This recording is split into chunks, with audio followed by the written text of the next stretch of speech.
In today's video, I'm going to teach you how to automate task creation in ClickUp.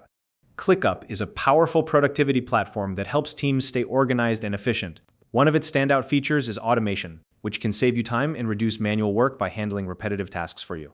In this tutorial, I'll walk you through the process of setting up an automation to create tasks automatically. Whether you're managing a personal to-do list or coordinating with a team, this step-by-step guide will help you streamline your workflow. Let's get started. First, navigate to the space, folder, or list where you'd like the automation to apply. This ensures the automation is set up exactly where you need it.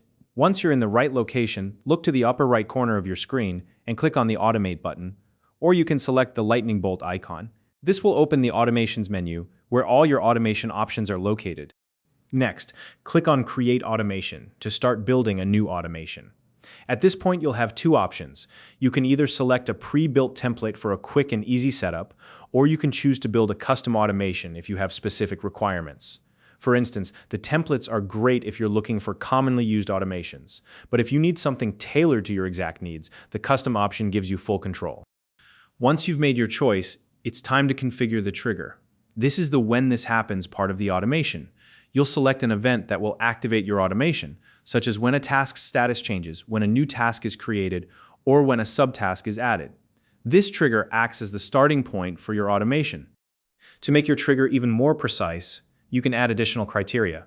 For example, you might want the trigger to activate only if the task originates from a specific source, like a form submission or an API connection. This step ensures your automation is as targeted as possible. If you're using the business plan or a higher tier plan, you can refine the automation further by adding conditions. These are extra rules that need to be met for the automation to run. For example, you might specify that the priority level must be set to high or that the assignee must be a particular person. Conditions give you greater flexibility and help you fine-tune your workflow. Now that the trigger is set, it's time to define the action.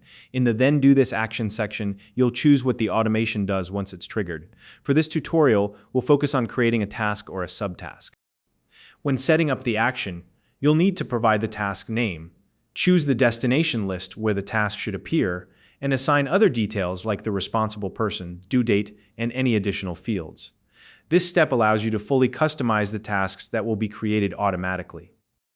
To stay consistent and maintain context, you can use dynamic fields from the trigger task.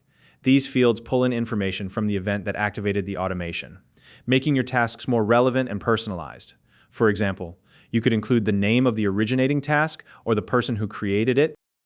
Before finalizing, give your automation a clear name. This will make it easy to identify later, especially if you set up multiple automations. You can also add an optional description to provide extra details about what the automation does. Finally, click Create to activate your automation, and that's it. Your automation is now live and will handle task creation based on the rules and triggers you've set up. If you're new to ClickUp, you can use the link in the description to sign up and start exploring its powerful features. If you found this video helpful, please like and subscribe.